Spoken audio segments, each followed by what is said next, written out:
எதுக்காக தங்கிக்கிறாங்கன்னா மெட்ராஸ் சிட்டியில் ரொம்ப அரசியல் வெயில் அதிகமாகுது. இங்கே கொஞ்சம் குளுமையாக இருக்குது, இங்கே வந்துக்கிறாங்க. சென்னையில் புதுச்சேரியிலையும் ஒரே டெம்பரேச்சர் தான் இருக்குது. அப்புறம் என்ன சென்னையில் இல்லை டெம்பரேச்சர் அங்கே அதிகம், இங்கே கொஞ்சம் குறவு.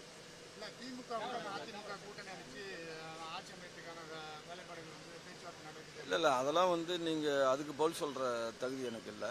அது தலைமையில் தான் நீங்கள் கேட்கணும். தமிழகத்தில் தொங்கு சட்டசபை இருக்கக்கூடிய நிலை இருக்குது. விஜய்க்கான ஆதரவு கொடுக்கறது யார் கொடுக்க போகிறா அப்படின்ற ஒரு ஆதரவு தேவை இருக்குது. அதிமுகவிலிருந்து தனியாக அவருக்கு ஆதரவு கொடுக்கணுங்கிற குரல்கள்லாம் எழுதுதான் சொல்கிறாங்க. அப்படிலாம் எதுவுமே கிடையாது. நேற்று தான் கட்சியினுடைய துணை பொதுச் செயலாளர் மாண்புமிகு மரியாதைக்குரிய முனுசாமி அவர்கள் தெளிவாக சொல்லிட்டாரு.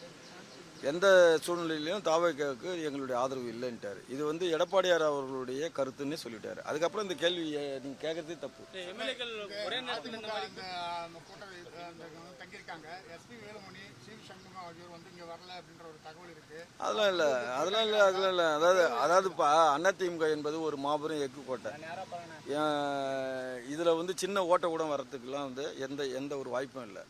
இப்போ ஃபஸ்ட்டு எம்எல்ஏ வந்துக்கிறாங்க, முக்கியமான லீடர்லாம் அப்புறம் வருவாங்க.